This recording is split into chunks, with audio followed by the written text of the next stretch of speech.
Hola, hola, buenas noches, ¿cómo están todos? Espero que nos acompañen durante esta burbuja, en esta ocasión con el escritor Elber Durán.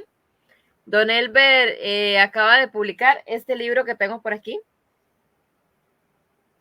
Travesías al final del mundo.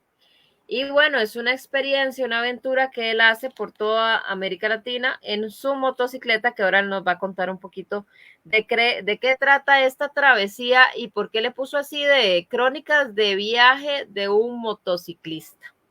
Espero que nos acompañen. Si desean hacer alguna comentario o pregunta, aquí estamos para servirles. Y bueno, don Elber, ¿cómo está?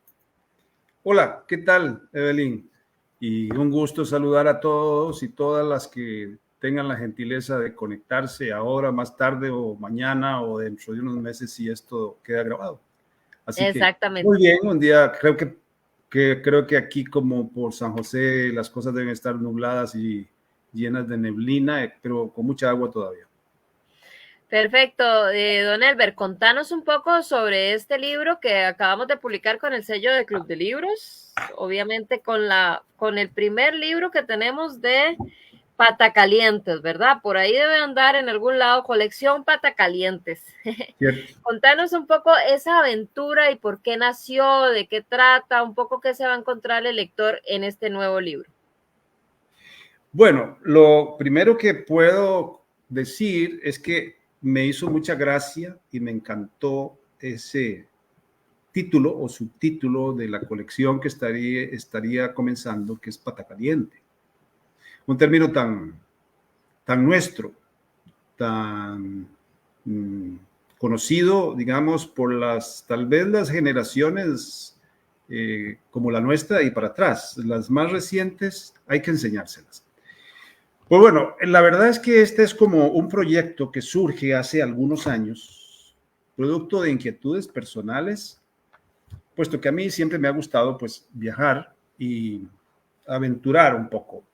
Eh, Sin embargo, sabía que era una empresa compleja, muy desafiante, de la cual había hecho un pequeño ejercicio en el año 2013, cuando con un par de muy buenos amigos, Miguel Montero Corredera, que es un protagonista importantísimo en este libro, y otro amigo que se llama eh, Roberto Montero, que vive en Santana, ya por Salitral, un viejo motociclista, él, eso sí.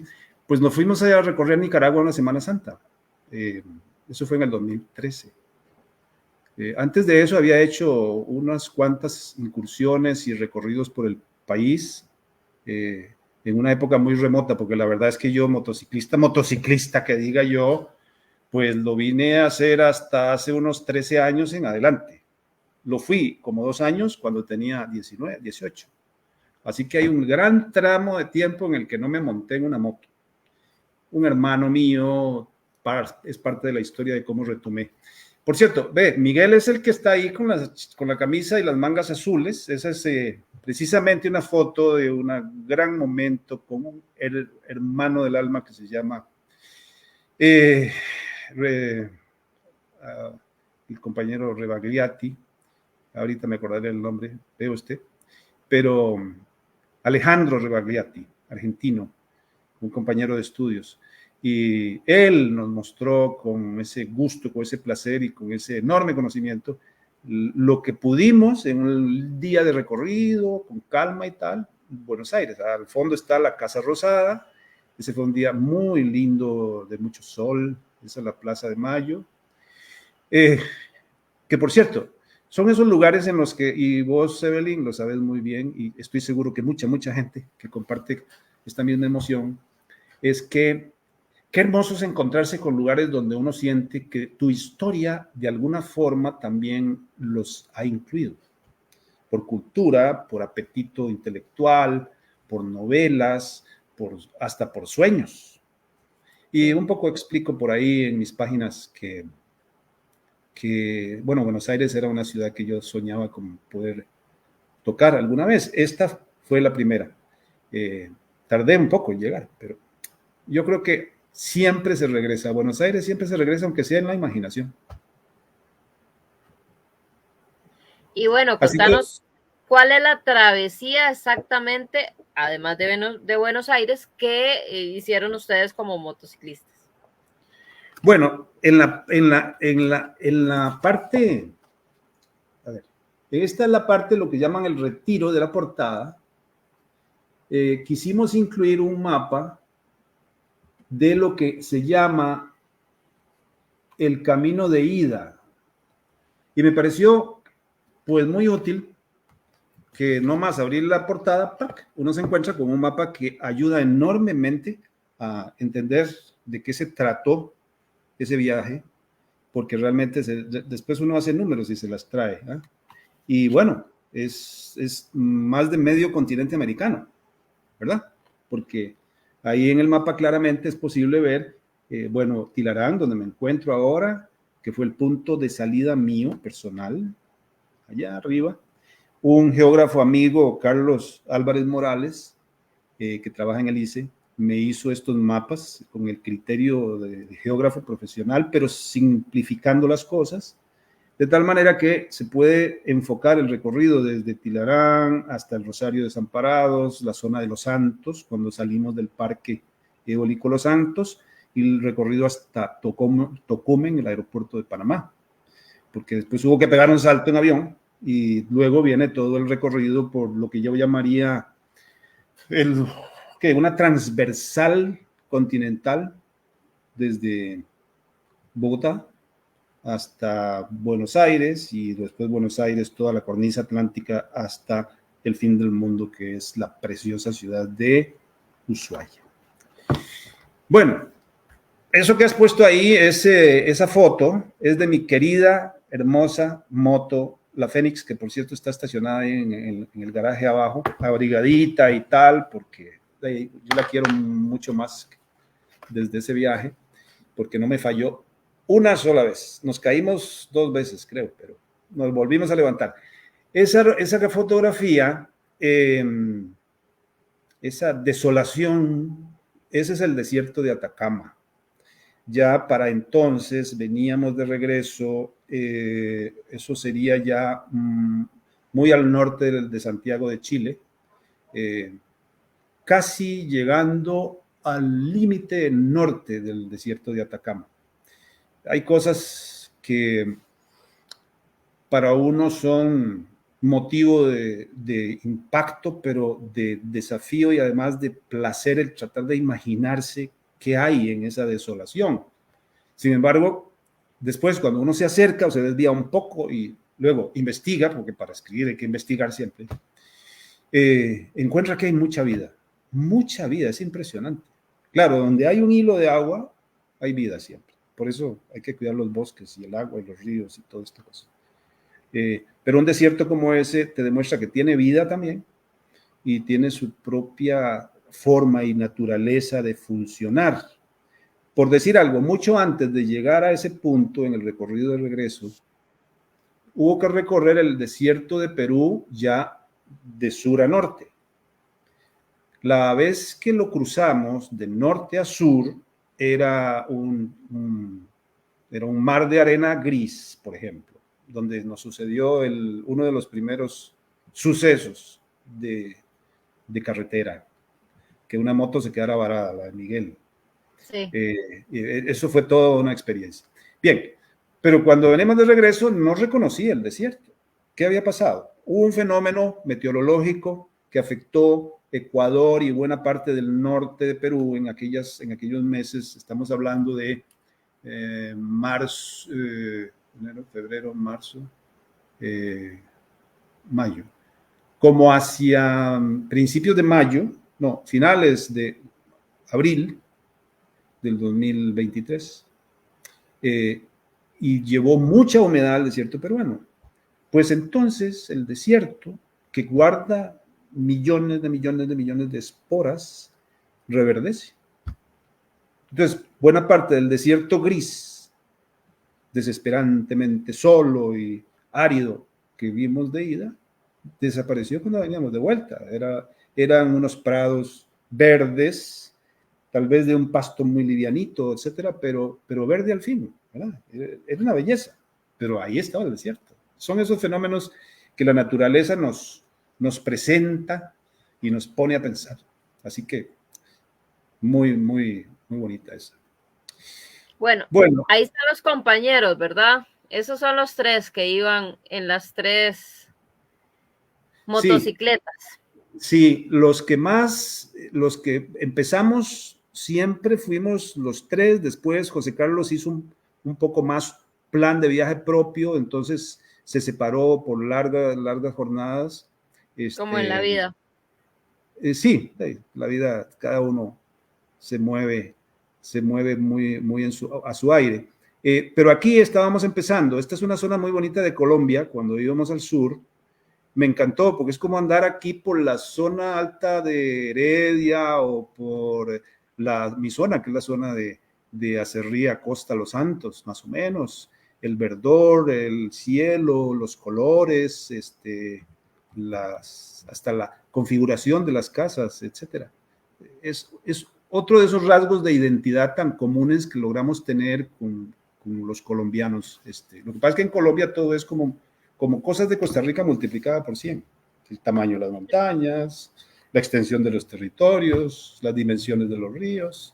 Bueno, el casado costarricense es como una bandeja paisa gigante. Sí, es cierto, es cierto. Sí, ahí hicimos una parada.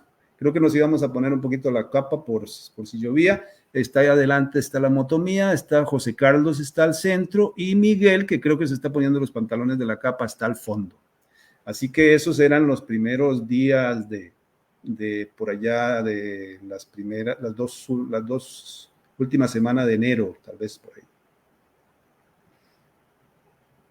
Pues mira, Contanos un poco. volviendo al origen de la consulta tuya primera, ¿Sí? el viaje era un viaje que yo siempre soñé hacer.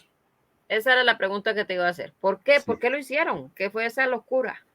Eh, Mira, y yo me sentí como que se estaban configurando las condiciones para poder realizarlo. Este es el Salar de Uyuni, el Bolivia. sitio de las banderas. Es un territorio casi del tamaño de Guanacaste, todo sal, solo sal. Así que es un sitio extraordinario, Wow. muy, muy emotivo, muy espiritual. Quizá porque la naturaleza te cae así como plomo, ¿verdad? Un cielo impresionante. Las noches y cuando se da el atardecer después de que llueve, es el fenómeno espejo, que no sabes qué es arriba y qué es abajo.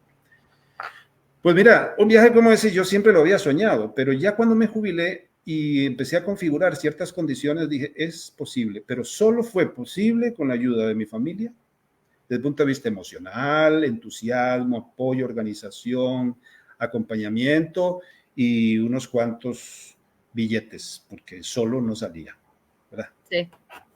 Esta cosa era muy complicada. Además, pero sobre todo la compañía y el estímulo y el seguimiento, a mí me da una enorme serenidad, es decir, me da tranquilidad y me dio la fuerza, el entusiasmo hasta para enfrentar situaciones complejas. Entonces ellos siempre estuvieron cerca, todas ellas estuvieron siempre cerca de mí. Entonces se dieron las condiciones y dije yo, bueno, hey, tengo 64 años en aquel momento, ya me jubilé.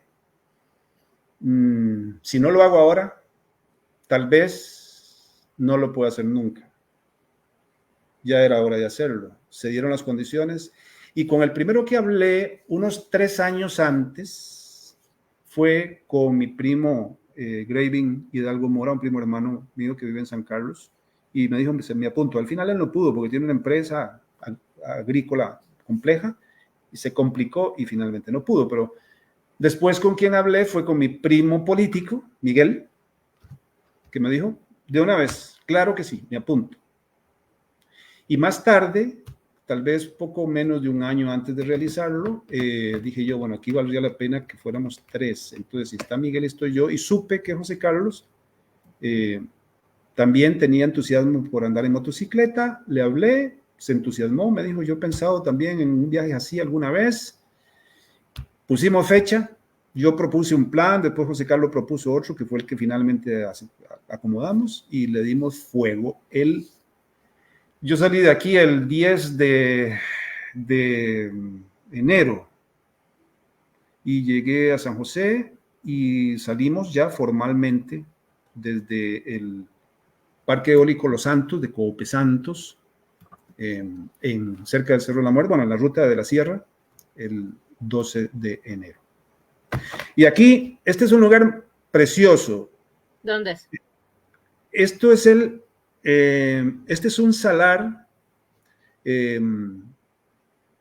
Perú. el salar de Moray, en Perú. Resulta que todo eso que se ve al fondo son como pequeñas cajitas. Ve qué interesante. Estas cosas son herencia de los incas y quizá de los pre-incas, que después tuvieron los españoles y que ahora después tuvieron los criollos y ahora tienen infinidad de familias. Cada una de las cajitas que se ven ahí, digamos, de los espacios blancos, que son como pequeños receptáculos, son propiedad privada de alguien. ¿Oí? Es decir, que ahí a la vista puede haber unos cuantos cientos de propietarios que reciben el beneficio de una corriente de agua salada cargada de sal que sale de esas montañas, ¿verdad? Y conforme el agua va discurriendo, pasando de una cajita a la otra, eso está acomodado de tal manera que vaya pasando por todas y entonces en todas va sedimentándose la sal y cada cierto tiempo el propietario ya sabe cuánta sal tiene, va y saca de su propiedad y la comercializa. Pero saca sales de diferentes calidades. Evidentemente, puede uno pensar, y la sal era un recurso valiosísimo por allá en la época antes de la conquista de América o en cualquier parte del mundo, de tener sal era tener riqueza, ¿no? Todavía hoy. Y ese es un hermoso lugar que te conecta con la naturaleza, pero también con la historia, porque eso ha sido un sitio de explotación de sal por siglos. Inclusive se estima que antes de la instalación del Imperio Inca. Pero bueno, me imagino que no todo era cosas bonitas, paisajes preciosos, que ahí voy a estar poniendo fotos. ¿Qué obstáculos tuvieron? ¿Qué les pasó?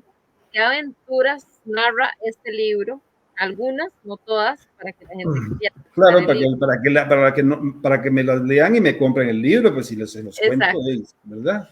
¿Alguna por ahí o por encimita de qué? Porque yo me acuerdo de algunas como editora que soy, pero quiero que usted les cuente a la gente qué se pueden encontrar y qué difícil en esa época, y es muy importante, don Elber, empecemos. ¿Cuándo hizo este viaje usted? Que no fue hace poco, sino hace ratito. Eso fue entre enero y mayo, 4 meses de viaje fueron, 4 meses completos. ¿De qué año? De enero a mayo del 2023, del 2023. Después de la pandemia. Sí, después de la pandemia, pero es decir, hace ya de eso un año y unos meses, tal vez año y medio, Hace que poquito. llegamos. Sí, en realidad.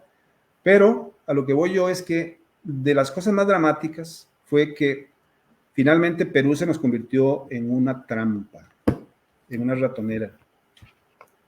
Sí. Si ustedes ven, si alguien ve el mapa, va a ver que hay una vuelta, ir desde los Andes a los 4.000 metros casi en Puno, bajar a la costa peruana, cruzar unos pocos kilómetros de Moquegua a Arica en Chile, para poder subir otra vez los Andes hasta cruzar a Bolivia para poder entrar a Bolivia. ¿Qué era lo que pasaba?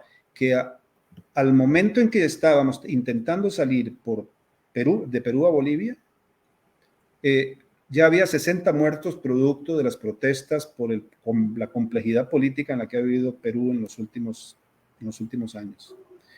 Y se nos estaban por cerrar los pasos de frontera. De hecho, fuimos a 2 pasos de frontera primeros y todo estaba incendiado. No existía orden, no había policía, no había ejército, no había nada. Lo que había era temor. En un tercer intento, a Tilali, que fue un recorrido loco, tampoco pudimos pasar. Entonces, eso va generando mucha tensión, porque ya el hecho de viajar en motocicleta, en carreteras, en un territorio con conflictos ancestrales, en donde había violencia. Hubo un intento, una agresión que finalmente no resultó, por ejemplo, un hombre con un látigo en un bloqueo de carretera donde estaba abierto, pues lo que hizo fue que nos vio como extraños pasar y dijo que nos atajaran. No lo lograron, pero él lanzó un latigazo que le pegó a Miguel en la parte trasera, no a él, pero sí a la maleta de Miguel. Eso solo cuando íbamos y después tuvimos que devolvernos por ese mismo lugar. Eso generaba mucho estrés, porque vos golpeas a alguien en una manifestación y ya uno sabe lo que pasa. Ahí son lugares donde han linchado gente por cualquier cosa que no se explica. Entonces, 3 extranjeros a los que nos dicen gringos, porque vamos vestidos como de astronauta, suponen que uno es rico, que uno es distinto a ellos, aunque no saben lo parecidos que somos, etcétera. En un momento de crispación y de conflicto, cometes un error, golpeas a alguien, se te cae todo el mundo encima y te convertís en una bandera de venganza, quizá. Entonces, fue una de las experiencias más dramáticas, más difíciles. En otro sitio, tuve que echarme un discurso a la cabeza de un bloqueo, porque parecía que solo el que acechaba un discurso y hacía lo que ellos llamaban una arenga, lo ponían en lista para pasar. De ahí yo estaba adelante. Entonces, hay toda una técnica que ellos tienen como para detectar y medir a la gente, cómo entra uno. Hay que observar muchísimo, que es lo que hay que hacer cuando uno viaja, es decir, observar, no precipitarse, tratar de entender cómo son las cosas, porque no es tu mundo. Y si la gente está enojada y estás en una zona de conflicto y hay que pasar, o uno pretende pasar, ¿qué hay que hacer? Sin vender el alma al diablo. Y fue muy interesante. Fue una señora la que se me asomó, me acercó y me dijo, si usted dice una arenga, pasa. Pero como si no fuera con ella el tema. Y le dije, eres. Y después llegó otro hombre y simplemente me dijo, usted, venga, y tome megáfono y dele. Pero de ahí lo que siempre ocurre, ¿verdad? Uno tiene que tener cuidado. Yo no podía lanzarme contra el gobierno ni ponerme ahí a pegar aplausos a favor de lo que ellos estaban haciendo. Entonces traté de hacer un mensaje cauto, de solidaridad por la buena causa, pero tampoco comprometiéndome con algo que yo no sé hasta qué punto estaba autorizado a decir. Uno puede tener como la conciencia de un lado, pero en ese momento igual puede usted ser vigilado por la contraparte que está ahí involucrada en el conflicto y en el camino algo puede suceder.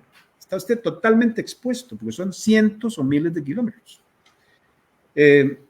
Yo lo que hice fue que le dije a Miguel, hazme un favor, grábame esto porque yo quiero saber qué pasa. Y cuando empecé la arenga, que ellos llaman, el mensaje, Miguel grabó, pero en el momento que me vieron que estaba grabando, lo pararon, le dijeron que no se podía grabar. Sin embargo, rescaté una foto de eso que incluyo en el libro. Fue uno de los momentos también más dramáticos. Bueno. Voy a ver si encuentro esa foto que creo que me la habías pasado, pero como un pantallazo, ¿verdad? Es un pantallazo de un video, sí.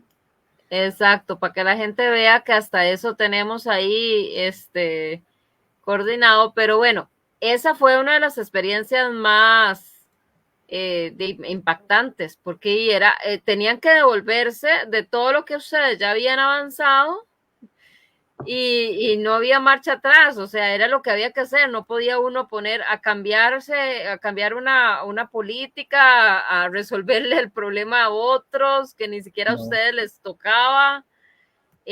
Como pensamientos, salud mental, ¿cómo resolvieron ustedes de entender que hay cosas que uno no puede controlar y que uno tiene que aceptar? ¿Qué fue el aprendizaje de ese momento principalmente? Mira, en ese momento, como en otros que sucedieron, cada uno lo resolvió de manera distinta.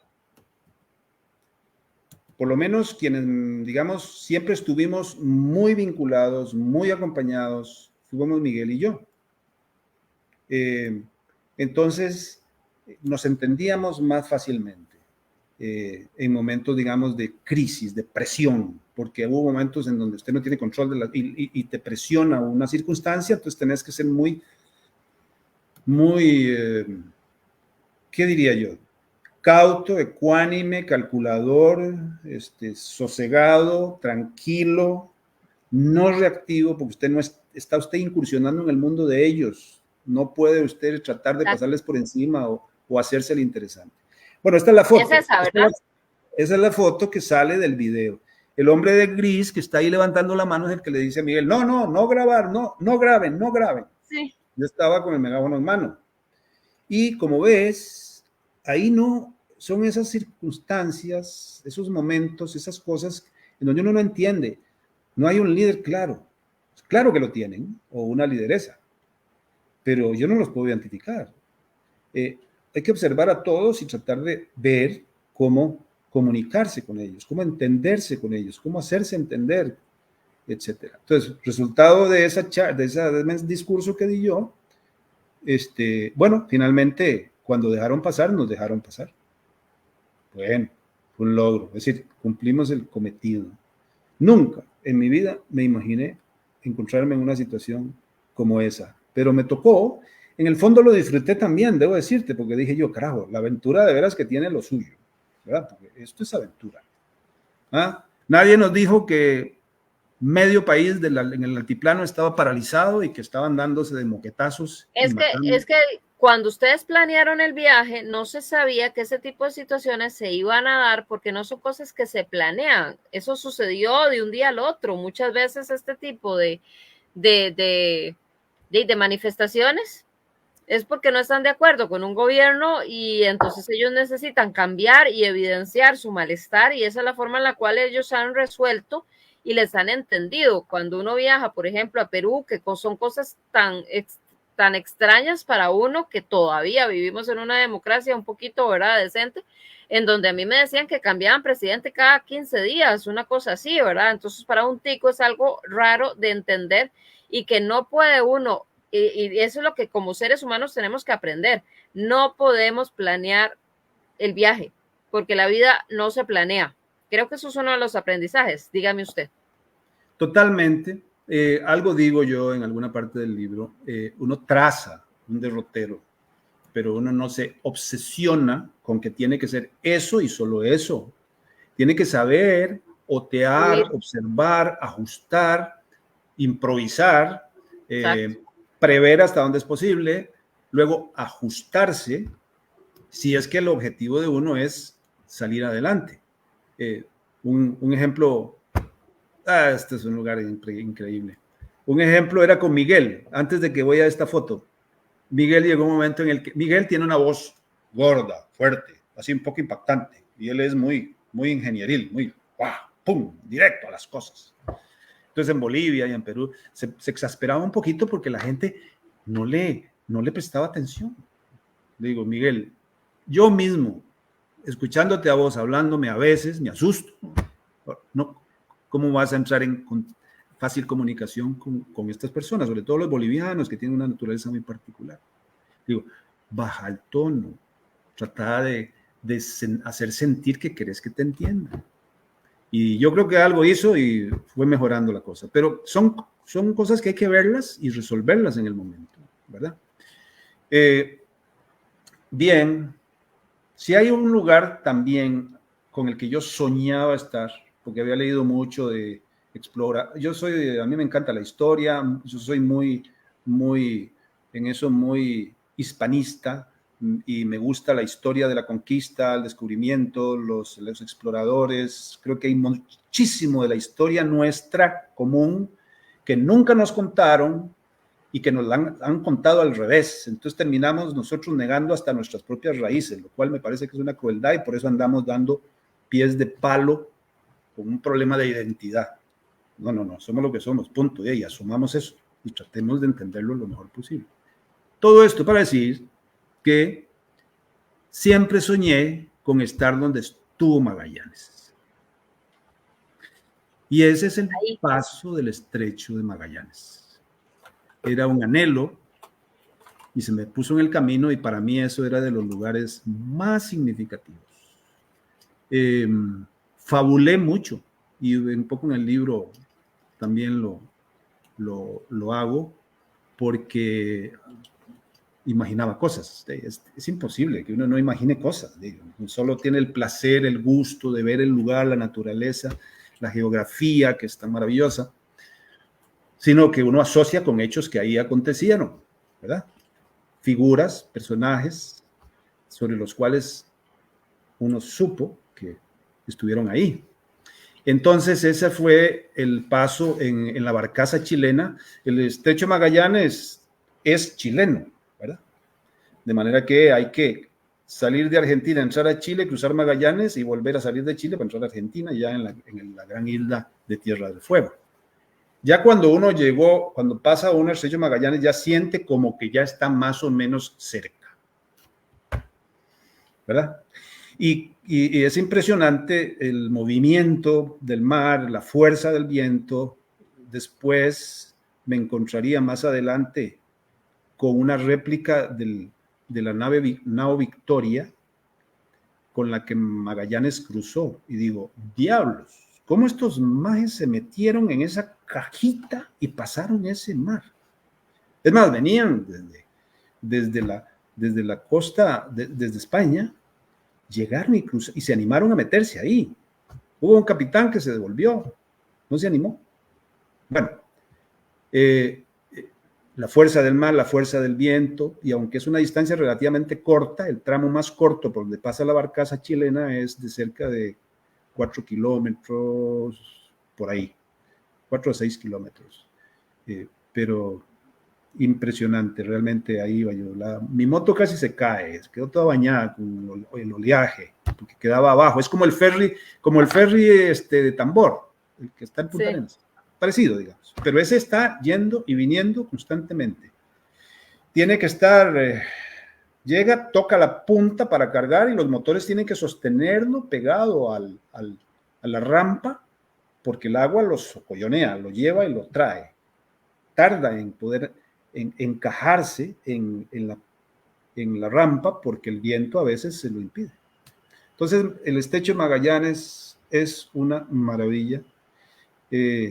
Y bueno, llegar ahí, sentirlo, era muy emocionante, por lo menos para alguien como yo que había soñado. Es uno de los lugares a los que yo había soñado siempre. Ya lo había visto en la literatura, pero ya después lo pude ver en mi propia piel. ¿Ves? Bueno, antes pasaste una foto de un teleférico, y viste que hay un gato azul. Sí, que es ese gato azul que aparece en varias fotografías. Ese gato azul, solamente voy a decir que hay un capítulo que se llama Pete, el otro viajero. Ese capítulo, que es la última crónica, la crónica número 27 del libro, en la página 251, es un personaje muy especial, pero no voy a dar detalles de Pete. Tienen que ir a buscar a Pete. Sí, porque sí, a mí Pete, no hombre, es otra cosa. Ese gato es de otra dimensión. Aquí tenemos los gatos, por ahí andan. Pero Pete, ahí está. Esta niña en el lago Titicaca. Eso te iba a decir, es el lago Titicaca, ¿verdad? Sí, es el lago Titicaca en el lado peruano. Ella es de la etnia de los Uros. Acordémonos que las famosas islas flotantes de los Uros, que están en el lago Titicaca, son una población con una identidad muy interesante, que uno de ellos me contaba, parece que los Uros aprendieron a hacer esas islas como una forma de protegerse del imperialismo inca. Construían las islas y se refugiaban en la isla, en el lago. Entonces, ya después de eso hicieron una forma de vida. Esta niñita encantadora era nieta o hija de una señora tejedora de tapices de colores. Yo compré uno y ella estaba ahí con su mamá en su isla, en su casita, y después nos apareció en el bote cantándonos. Ella habla aymara y quechua. Y hablando con uno de ellos le decía, hombre, vea ustedes qué maravilla, porque bueno, el mestizaje hispanoamericano es una belleza, porque está vivo, son culturas que están vivas. Yo creo que si hubiera sido eso, colonia inglesa, no existiría uno solo, ¿verdad? Con perdón de los amantes de la... Pero, y ahí están. Y le digo al padre de ella, qué maravilla, porque usted habla buen castellano, y habla quechua, y habla aymara, habla 3 idiomas. Entonces son culturas ricas, no solo en su tradición, en su historia, y viven, digamos, muy orgullosos de su propia forma de vida, ¿verdad? En realidad encontré ahí muy buenas condiciones de vida, ¿verdad? Todo alrededor del lago. Muchos años atrás yo había estado en el lago Titicaca, en otra cosa que sería como para otro libro, ¿verdad? Sí. Porque iba a mis 19 años y fue una aventura que estuvo lo suyo también, así que, pero eso es para otra historia. Pero Pete, que es finalmente el personaje, el gato azul, es ese gato es un muñeco que le regaló mi hermana Mayra a mi hija Sara hace muchos años y tiene una historia propia en este libro.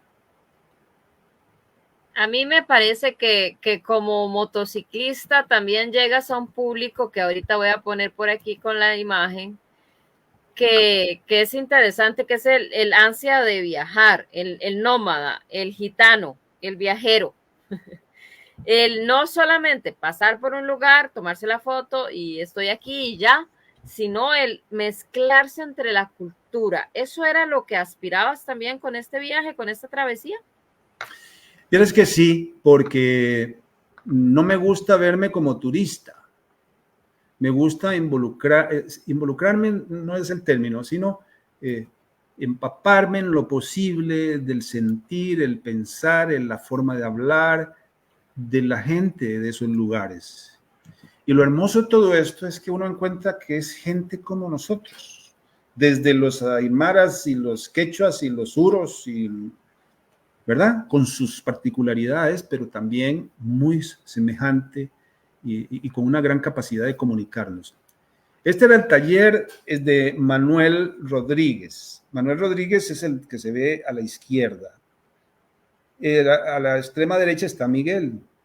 El de bigote blanco es Oscar, el papá de Manuel. 2 amigos de Manuel, y el fulano feo de barba del fondo con gorro azul y con chaqueta roja soy yo.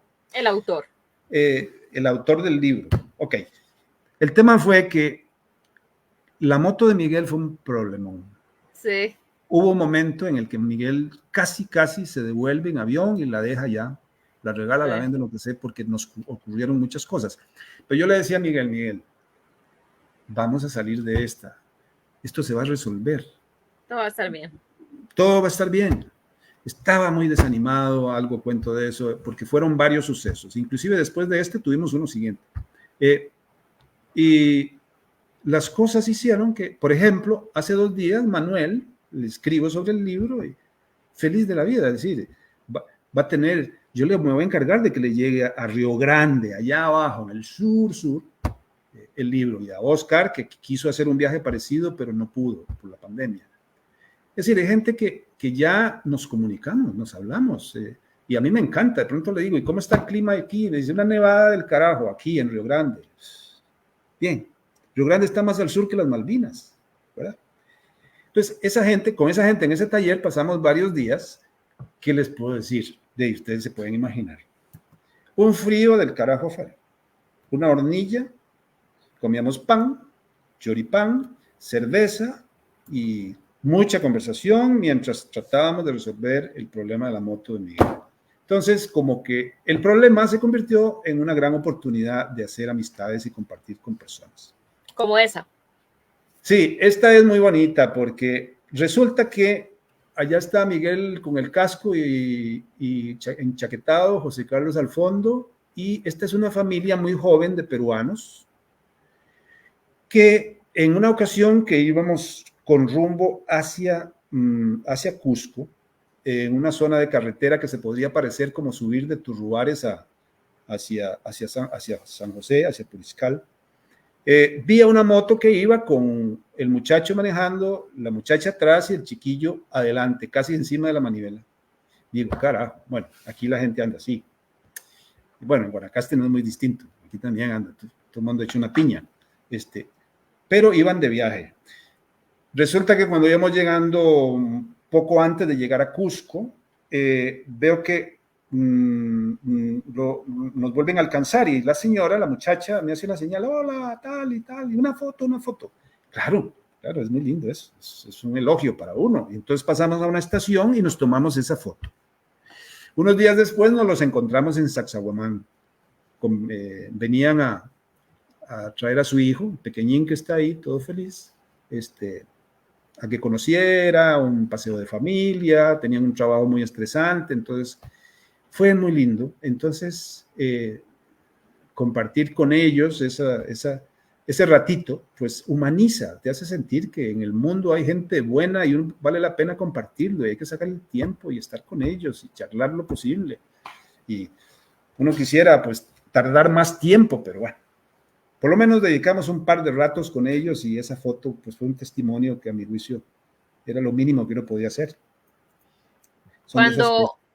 Cuando vos viajas con el libro y el lector va a viajar también cuando lo lea, se va a encontrar este tipo de experiencias, se va a encontrar obstáculos, se va a encontrar cómo resolvieron esos obstáculos, esas eventualidades del viaje que suceden, es normal en la vida también, pero se va a encontrar paisajes bellísimos descritos, historia de los paisajes, historia de los países, porque el libro también, como buen periodista que sos, está lleno de información también con esos lugares a los cuales ustedes visitaban y que obviamente uno investiga un poquito de qué hay detrás de cada una de los lugares en donde estuvieron, ¿verdad? Claro. Bueno, por mi profesión siempre ha habido un gran interés por enterarme de las cosas y tener los datos suficientes para comprender lo que hay ahí. Sí. Y la historia por un asunto de afición personal, me encanta la historia y la geografía. Entonces los paisajes y los lugares hablan si uno sabe escucharlos, ¿verdad? Y a mí me gusta en lo posible, trato de hacer el esfuerzo por hacer descripciones razonables, como para que las personas que tal vez solo por esa lectura se van a acercar a ese lugar, sientan realmente que se los estoy presentando bien. Por ejemplo, es un lugar paradisíaco, bellísimo. Esto es una zona de bosque en donde ese suelo es combustible. Por eso, cuando hay problemas de incendios en épocas muy secas, eso es terrible, porque son esa descomposición del material orgánico genera un material como una estopa, ¿verdad? Que es fácilmente utilizable para encender fuegos y cosas así. Pero bueno, en esta época no, aquí había bastante humedad. Eso es más al sur de Ushuaia, en donde se hace el recorrido en el tren de los presos. Algo que yo relato un poco, pero no con demasiado detalle, es el origen de Ushuaia. Ushuaia tuvo una historia parecida a la isla de San Lucas. Nació esa ciudad siendo un presidio. Todavía el presidio existe como un museo. Claro, era una forma de los gobiernos de entonces, hará más de 100 años de esto, mucho más, 150 años por lo menos, que buscaban ejercer soberanía sobre esos territorios. Entonces, una forma de hacerlo era creando un presidio, creando vida alrededor, etcétera, etcétera, porque si no llegaban los ingleses y eran particularmente los ingleses los que andaban por ahí rondando siempre. Entonces, se aseguró el desarrollo de la ciudad que hoy es Ushuaia. Y esos son los alrededores de la línea del ferrocarril de los presos. Ellos iban al bosque, cortaban árboles para traer a la ciudad y mantener calientes las calderas del presidio donde vivían. Por cierto, hubo intentos de fuga de ese presidio, pero todos los reos regresaron. ¿Ah, sí? Sí. Mira, ahí está la portada. Esa es la portada que utilizamos, ¿verdad? No sé por qué escogimos esa, si nos puedes explicar por qué te gustó tanto esa. Y además se adapta a la composición de una portada, pero que, ¿dónde es? ¿Qué es? ¿Qué representa? Ujú. Bueno, esa es la puerta de entrada a Ushuaia. Cuando usted toca esas columnas, puede decir, estoy en el fin del mundo, aunque la ciudad, digamos, el núcleo urbano empieza ahí unos 500, 600 metros más adelante, pero es la puerta de entrada a la ciudad, que es una cosa muy bonita. Aquí ya no lo tenemos. Todavía en Centroamérica se ve a veces en la entrada de ciertas ciudades, bienvenido a la ciudad de tal, y una columna y un arco inclusive. Esas son las columnas de entrada a Ushuaia. Ese cuadro que se ve a la derecha, lleno de puntitos, son miles de calcamonías de viajeros, la mayor parte de ellos en moto, pero también mucho viajero en bicicleta y mucho viajero a pie. Increíble. En esos fríos y en esas distancias, y la gente, yo decía, puñeta, pero yo ando como en un avión en esta vaina. Claro, había muchachas y muchachos caminando, jalando una carretilla con una pequeña fotocelda para cargar el teléfono. Entonces, esta es la entrada a Ushuaia. Yo le pedí a Miguel que me tomara la foto. Dichosamente salió bien. Y cuando pensé en una portada, dije, es perfecto, aquí lo que al final resultó. Tener la portada y tener la espalda del libro, la contraportada. Después, estoy muy feliz ahí. Tengo cara de felicidad y estoy con mi moto, se ve la bandera de Costa Rica. Está como con todos los elementos que dicen, ok, papá, llegó, sí es cierto, esto no es cuento. Tengo el testimonio visual de que mi moto, la Fénix, que está allá abajo ahorita, durmiendo, fue conmigo hasta allá. Y es la bandera de la, de la, de la provincia. Mira, Es la, sí.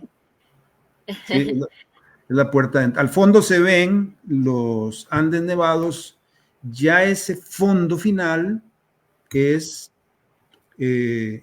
Chile, por el ángulo, sí, es la isla de Navarino, porque Ushuaia está como de frente al canal de Beagle. Cruzado justo en medio del canal de Beagle va la frontera entre Argentina y Chile, de acuerdo al Tratado de 1982, que se firmó con el apoyo, la intermediación del Papa Juan Pablo II. Y bueno, ya para ir terminando, para no contarles tampoco todo el libro a la gente que nos está viendo, yo quisiera saber, bueno, hiciste el libro, hiciste el viaje, y cómo fue el inicio de hacer el libro, por qué el interés después de haber tenido este aprendizaje, y si todos los días ibas tomando nota, o cómo fue el proceso más que todo de creación, no del viaje en sí, o de las experiencias del viaje, sino de cómo fue el proceso de elaboración del libro.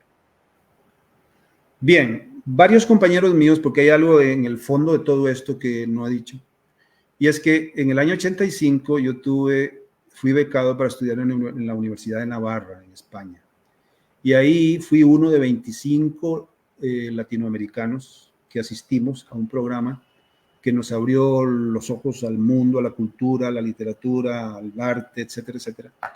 Y desde entonces dije yo, caramba, tengo una red de amigos, colegas, hombres y mujeres, desde México hasta la Patagonia. ¿Cómo me encantaría verlos de nuevo? ¿Verdad? Y bueno, tengo una puerta que ir a tocar casi en cada país. Ese es un privilegio que me dio la vida. Y con algunos me encontré en el camino, etcétera, etcétera. Entonces, después varios de ellos que enteré del viaje me dicen, mira, ¿verdad que vas a hacer un libro? No que me lo preguntaron, sino, ¿verdad que vas a hacerlo? Y le dije, claro que sí. Entonces, cuando regresé, me tomé un tiempo para más o menos recuperarme, porque pasé como una semana entera durmiendo casi las 24 horas del día. Es increíble. Como el cuerpo es sabio para reponerse. Entonces empecé a tomar notas. Yo no soy científico social, Es decir, no soy riguroso en método de escritura y detalles y cosas. Yo tomo como las notas básicas. Me apoyé mucho en el teléfono, muchos videos que fui haciendo porque los divulgué mucho a través de Altavisión, el canal de televisión de Cope Santos RL. Ahí cada semana ponía como una pequeña crónica. Entonces tomaba algunos datos, etcétera, etcétera. Luego también reportaba algunas cosas con aliados que tuve, como el santuario y refugio de vida silvestre Las Pumas de Cañas, que por cierto acabo de llevarles unos libros a ellos. Entonces todos ellos querían saber cómo me iba y me escribían y tal. Entonces yo iba tomando esos apuntes. Ya cuando me senté aquí dije, ok, diablos, tengo un montón de cosas que puedo decir cómo. Entonces quiero darle una estructura al libro. Y a mí me encanta la crónica. Dentro de los géneros periodísticos es lo que más me ha gustado en la vida. Y dije, pues bueno, actualmente a la gente le cuesta mucho, excepto que nos guste la literatura y nos leamos un libro, una novela de 600 páginas, por placer. El promedio de las personas disfrutan más lecturas un poquito más cortas y que tengan un cierto ritmo. Entonces dije, bueno, voy a hacer crónicas cortas. Y ok, ya como que tuve claridad de dónde, cuántas, no lo sé. Para un libro de cierto tamaño, pues de ahí, más o menos un promedio de páginas por crónica, dije yo, unas 30 crónicas. ¿Cuáles? No puedo decirlo todo. No va a ser un viaje describiendo cosas que el turismo habitualmente le da a la gente. Para describir Machu Picchu, hombre, ¿verdad? ¿Sí? La gente va y lo encuentra. Entonces, yo paso por alto muchos de esos grandes sitios de turismo convencional, masivo.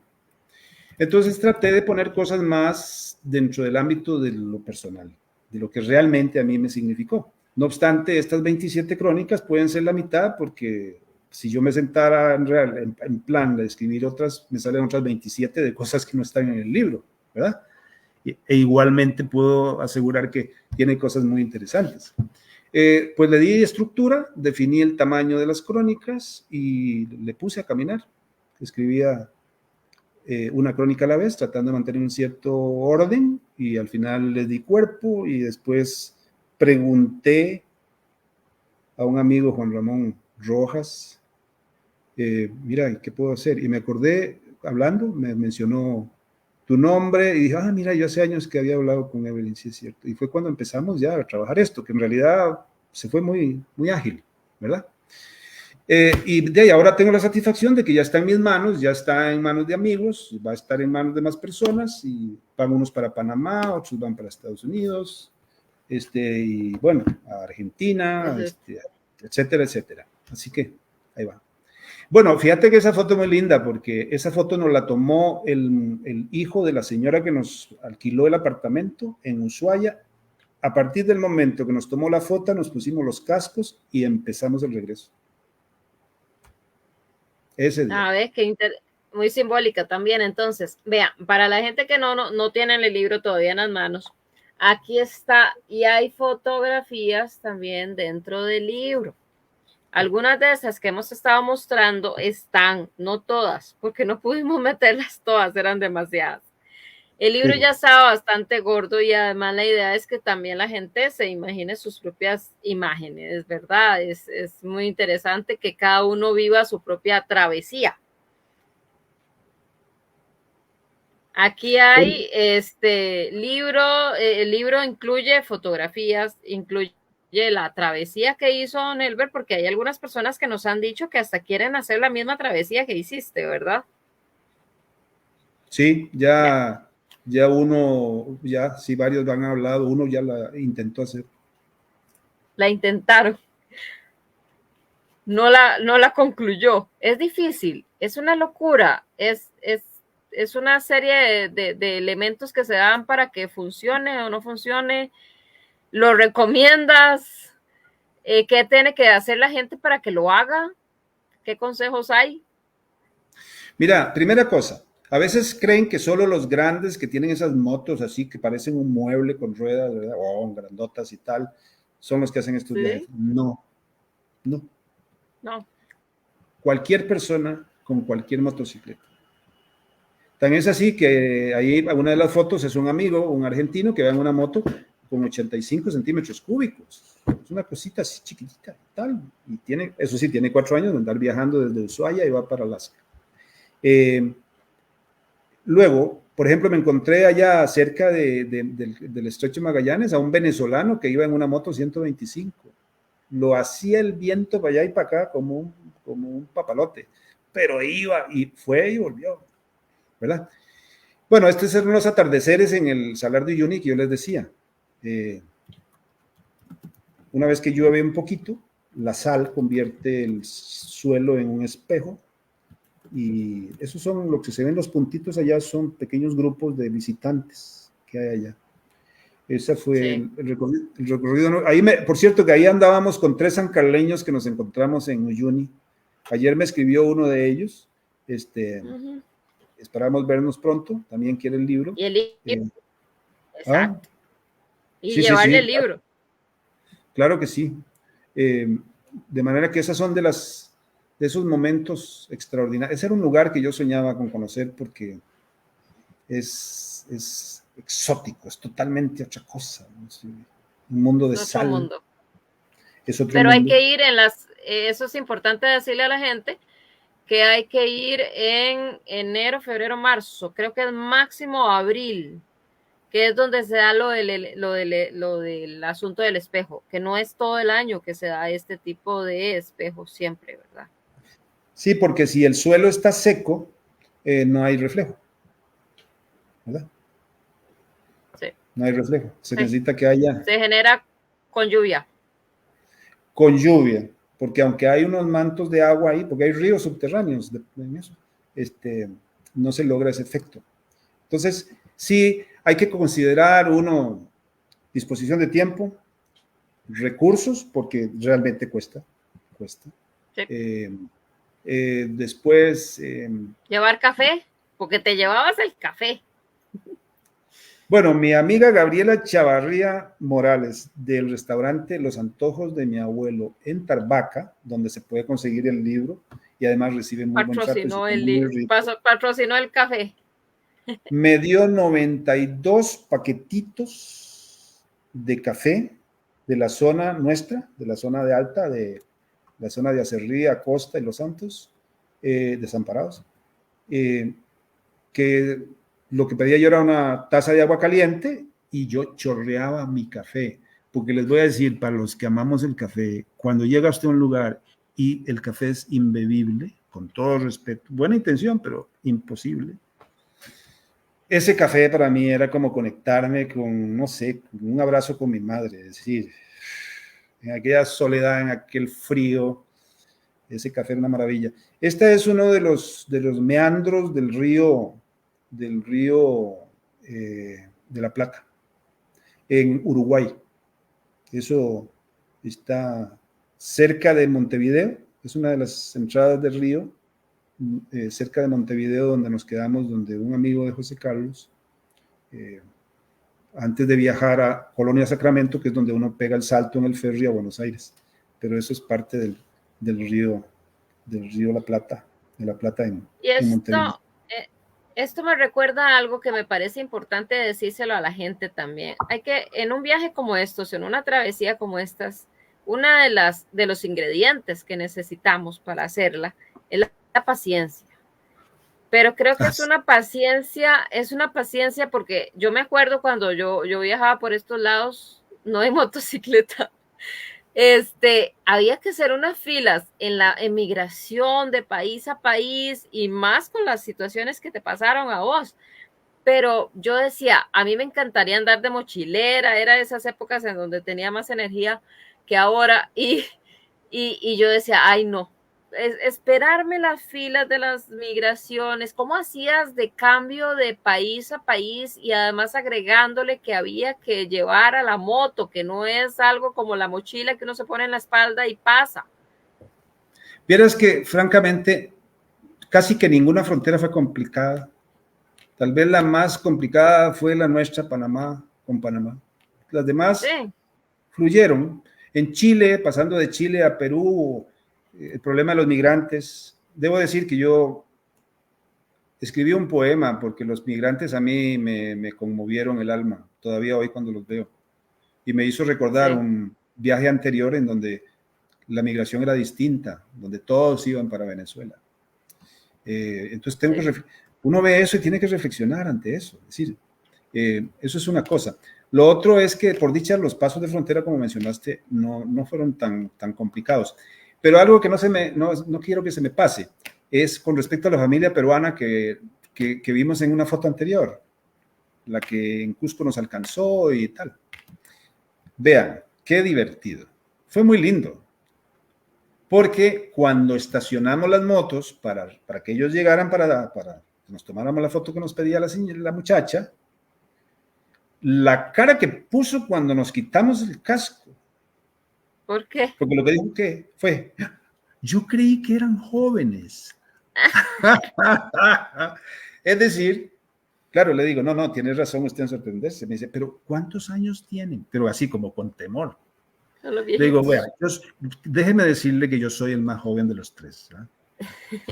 Yo tengo 64, Miguel tiene 67 y José Carlos tiene 68. Dice, pero es que a esa edad aquí ya no caminan, andan con bordón y eso. Bueno, Ellos. pero, claro, ellos sí, ella, la muchacha, muy amable. Pero entonces yo, claro, después le decía, no, es que hay diferentes formas de vida. Aquí trabajan muy fuerte, trabajan muy duro. Todavía uno hoy va y encuentra a señoras de 70 años que van con la leña en la espalda. Sí. Entonces son vidas muy distintas. Pero bueno, Dios nos dio la oportunidad de estar aquí y Un salud. la verdad que con salud y con optimismo y tal, con ganas de hacer el viaje al norte para completar el, el continente. Así que si me encuentro el apoyo suficiente, camino, entonces tendremos otra historia que contar. Ah, ¿verdad? Ah, Hay sí. una segunda parte para las travesías al fin del mundo. ¿Y ahora dónde vas? No, me encantaría poder hacerlo. Ya me han preguntado algunos, digo, no, si dieran las condiciones, sigo al norte, que no es tan complicado como al sur, pero sería Al norte a Norteamérica. Norteamérica, sí, sí. Ay, Claro. ay, ya. Con lo que sucedió hoy a uno no le dan ganas ahí de ir ahora, ¿verdad? Pero bueno, Bueno, México es una belleza. sí, pero bueno, ¿Te el gustan los mundo retos? plantea retos, pero uno de ellos es nunca detenerse ante la ilusión de algo que uno quiere con fervor y trabajar por ello, medir, ser razonable. Y como dijo mi Sí, difunta madre, antes de irme me dijo, sabio lo que me dijo y ahí lo puse en el libro. Me dijo, sí. aquí estamos Miguel y yo en el apartamento en Ushuaia, porque había que ¿Cuándo preparar el llegaron? desayuno. A Ushuaia llegamos el día 1 de abril. Cuando llegamos, ya nos alojamos ahí, donde Graciela Schneider, una, una, una vecina de ahí. Pues me decía mi madre que me decía, bueno, te vas y quedo con el corazón en la mano. Madre al fin siempre será así. Me dice, pero si te encontrás un camino donde creas que no conviene ir por ahí, que tu corazón te dice que no conviene, busca otro camino. Exacto. Así es. Y bueno, siempre esa reflexión, eh, yo trato de cultivar una vida espiritual eh, con serenidad, eh, pero trato de darle sentido a la vida, ¿verdad? Y eso, el viaje, la travesía, que no es un viaje, es una travesía, que tiene un significado totalmente distinto. Eh, significaba una travesía para mí mismo. Es decir, uno se va encontrando en cada kilómetro. Además, en motocicleta usted va recorriendo metro a metro. El suelo es el que está comunicándolo con, con su ruta, ¿verdad? Cada curva, cada vuelta, cada cuesta, cada bajada, cada río, cada puente, todo usted lo va captando. Entonces, Por eso tiene que ser una travesía, porque hay mucha de incertidumbre y la vida está llena de incertidumbre, pero hay que darle sentido para que la incertidumbre no te absorba y te oscurezca la mente, aún en las circunstancias más difíciles. Y aunque las hubo, creo que las resolvimos. Y como decía en alguna parte del libro también, y le decía a amigos antes de irme, la ilusión es ir y regresar para contar la historia. Exacto. Siempre regresar al hogar, ¿verdad? Es como el camino del héroe, un poco, ¿verdad? Empezamos, queremos ir a aprender de nosotros mismos, que eso es en realidad la meta, no es llegar a Ushuaia o al final del mundo, sino llegar a quienes somos realmente cuando reaccionamos ante obstáculos, cómo reaccionamos, cómo nos enfrentamos, quiénes somos realmente cada uno de nosotros y respetando al compañero, respetando a la cultura en la que nos envolvimos. Y todo eso se percibe en el libro, ¿verdad? Es impresionante porque una persona no solamente lo puede leer por curiosidad, sino lo puede leer por querer vivir lo mismo o por querer vivirlo sin necesidad de ir. Podemos viajar por medio de la literatura, ¿verdad? Que esa es la salvada. Esa es la belleza de la palabra. Esa es la belleza. Exacto. ¿Cuál es el objetivo de publicar un libro como estos para vos? Mira, compartir algo que siento yo que puede ser de valor para alguien, con que lo sea para una persona, me daré por satisfecho haberlo compartido. Si es para otras, y esto es válido, creo yo, para personas de todas las edades, un jovencito, mi hija Sara, que tenía 11 años en ese momento, fue una acompañante diaria, por ejemplo, desde 4 años antes, cuando empecé yo a darle vuelta a esta idea, ¿verdad? Entonces, aprendió mucho de eso. Mis hijas mayores también, Susan, Leire, Jimena, eh, eh, amigos, los hijos de los amigos. Y ahora que se los cuento, trato de compartir también las lecciones que yo mismo aprendí, ¿verdad? Por ejemplo, ser comprensivo del otro, de la otra persona. Leer las circunstancias y no reaccionar ante ellas, así intempestivamente. Protegerse hasta donde es posible, y tomar las previsiones del caso, pero no andar con miedo, susto o ira por aquí y por allá, porque no, el mundo todavía tiene muchísimas cosas bellas que ver, que compartir, que disfrutar. Ve, por ejemplo, esta foto es muy divertida, porque dije yo, puñeta, esto tengo que grabarlo. Ese es un atardecer en Perú, en el sur de Perú, cerca de Yaica, que es la tierra del cultivo de la aceituna.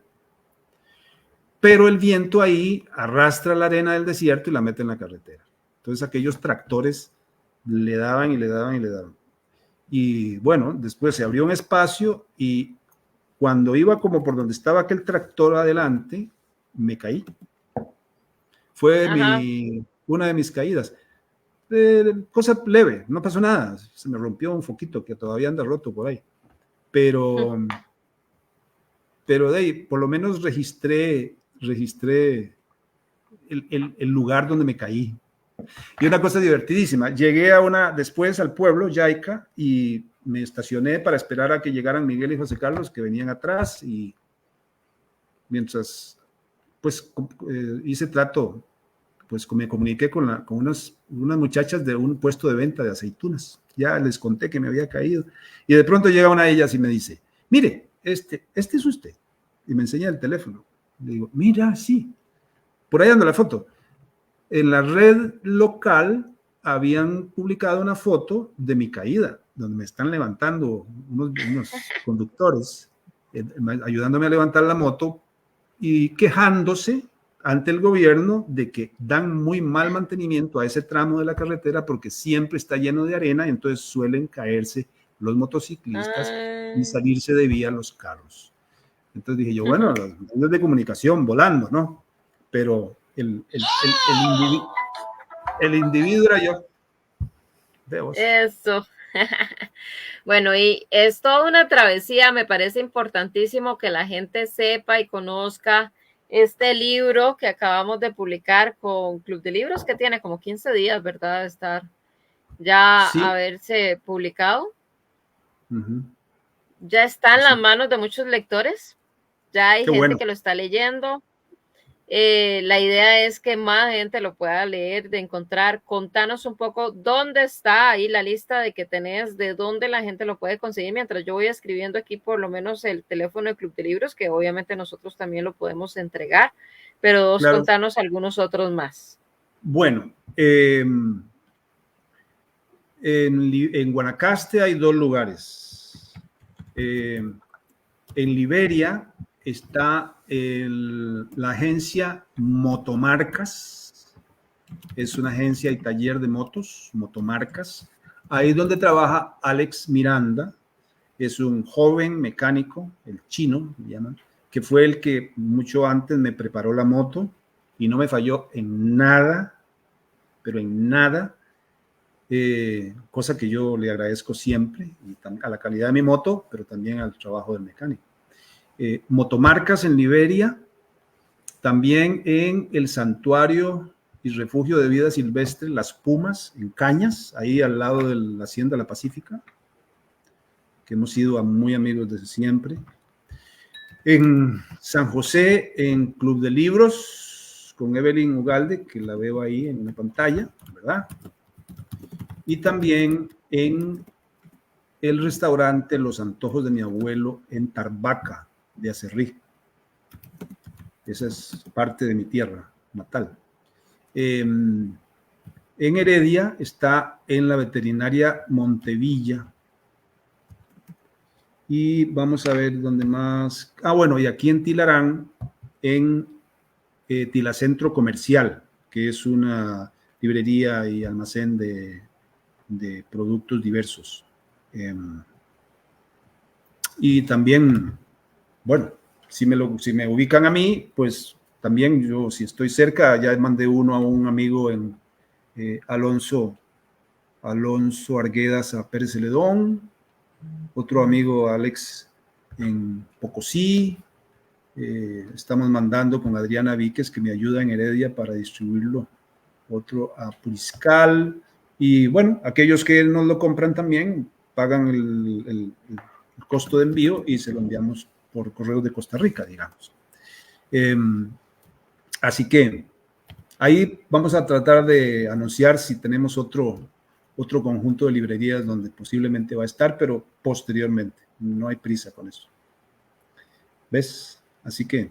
Ahí estoy poniendo, perfecto, hay un montón de lugares y me encanta que estén tan diversos, además, no solo librerías. Ahí estoy poniendo los teléfonos, también en el Face aparecen los teléfonos de Club de Libros. Tribu Literaria este fin de semana va a estar participando en una feria en El Punto, en Tibás, y hoy le entregué 2 libritos para que vayan por ahí, tal vez los de Tibás también lo puedan conseguir. Ahí está el número de Susana. También acabo de poner el teléfono de Don Helber, ahí está por si acaso alguien lo quiere conseguir. Bueno, puse el teléfono mío, o sea, hay muchas formas de conseguirlo, ya no pueden decir que no. ¿Y cuánto cuesta? Correcto. Bueno, 10,000, ¿verdad? 10,000, sí, 10,000 colones. Eh, Está y gordito, esto, vieran. Es una travesía bien gordita. sí, bueno, son que 256 páginas. Sí, Sí. pero creo que fluye muy ágilmente la lectura. Eso es una cosa que uno aprecia. ¿Verdad? Como son Exacto. crónicas, te va como de un capítulo a otro y eso entretiene montones. Bueno, Y Nelber, básicamente, terminemos por aquí la entrevista. Nada más quiero agradecer a las personas que nos escucharon por ahora, que fue en vivo, pero después nos van a escuchar muchísimas más. Ana Ruiz nos dice felicitaciones, es un viaje estupendo. Doña Ana, vamos a pasar la gracias. entrevista de ella para la próxima semana. Es escritora, que está muy Bueno, interesante la travesía de ella, pero fue en sus recuerdos en Punta Arenas. Entonces vamos a hacer algo bien bonito, así como lo hicimos hoy, pero la otra semana. Doña Ana Elena Baltodano le dice felicitaciones, don Elber, emocionantes y memorables anécdotas que deseamos leer también. Yo Qué bueno. casi ya que se lo mando a doña Ana, porque doña Ana Elena siempre tiene todos los libros de Club de Libros, así que ahí se lo mandaremos.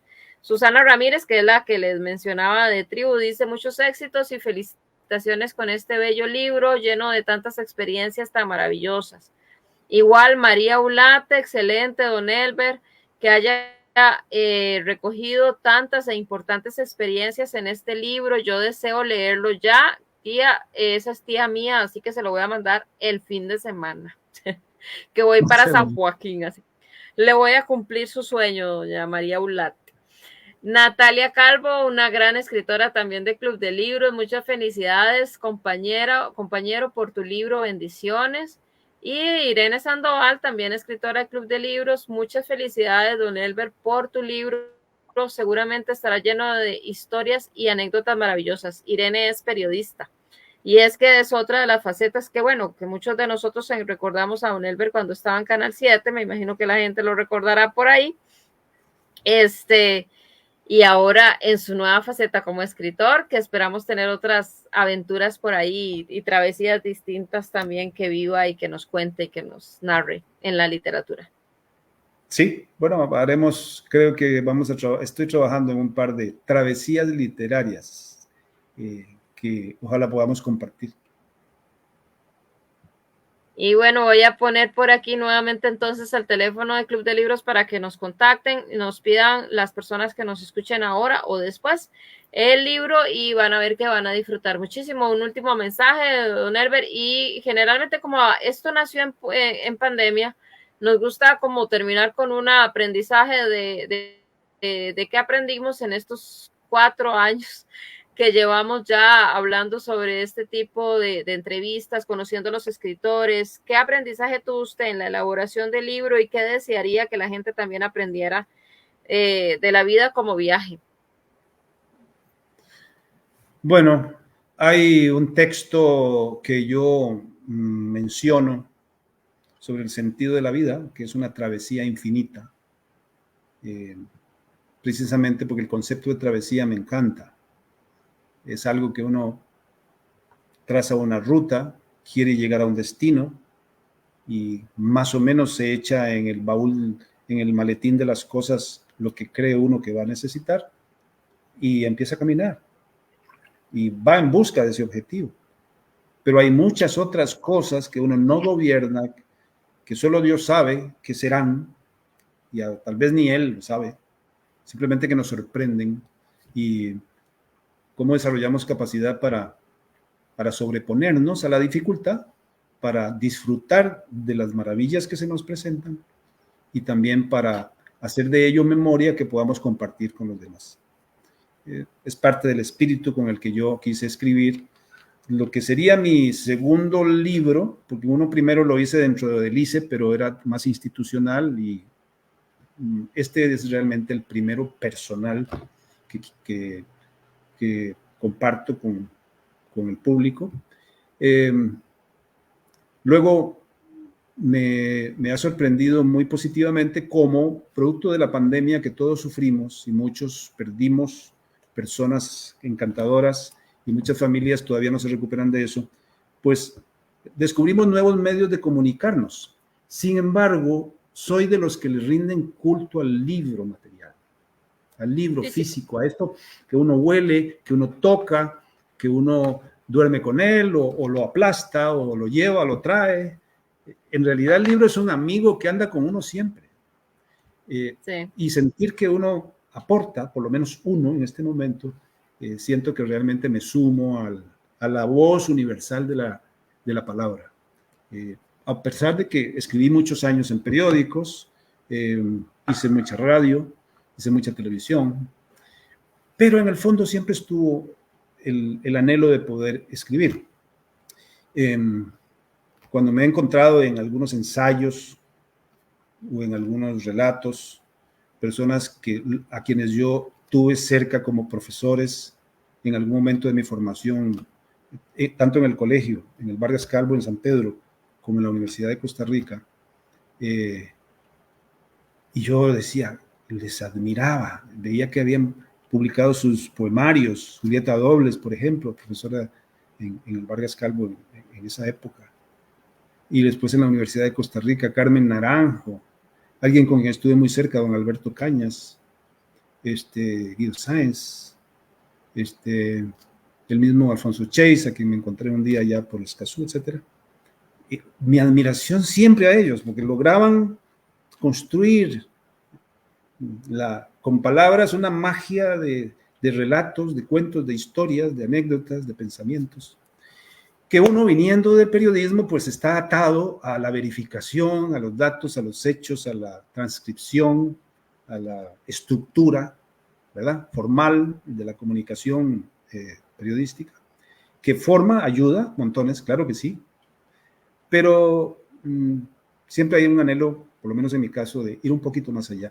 Y la crónica me ha dado esa gran oportunidad, ¿verdad? Vamos a ver si logramos ir todavía un paso más allá con otros relatos y otros textos. Así que estaremos en comunicación. Bueno, esperemos que sí. Bueno, gracias a vos por haber confiado en el Club de Libros. Excelente libro, Travesía al final del mundo. Ya dijimos dónde. Me equivoqué que este fin de semana era la feria esta del punto. Es el otro fin de semana, para que sepan por ahí. Y también tendremos a Don Elbert y al libro en la feria Hecho Aquí, que va a estar en la Antigua Aduana el 6, 7 y 8 de diciembre. Y también vamos a estar en la Feria de Bellas Artes, también con el libro, y ojalá que un día vayas a darte una vuelta por ahí, los mismos días, 6, 7 y 8 de diciembre. Entonces hay muchas posibilidades para que lo consigan, vale la pena, para que se vayan a viajar allá por Sudamérica. Les va a salir más barato que lo que hizo don Elber. Muchas gracias, Evelyn, y gracias a todos los que nos han dispensado un rato de su tiempo para esta conversación. Gracias, y ahí lo vamos a poner en los próximos días también, no solamente en Facebook, sino también va a estar en el canal de Club de Libros en YouTube, que sería Club de Libros TV. Nos vemos, muchísimas gracias a que nos acompañaron y hasta luego, don Elber. Chao, que esté muy bien.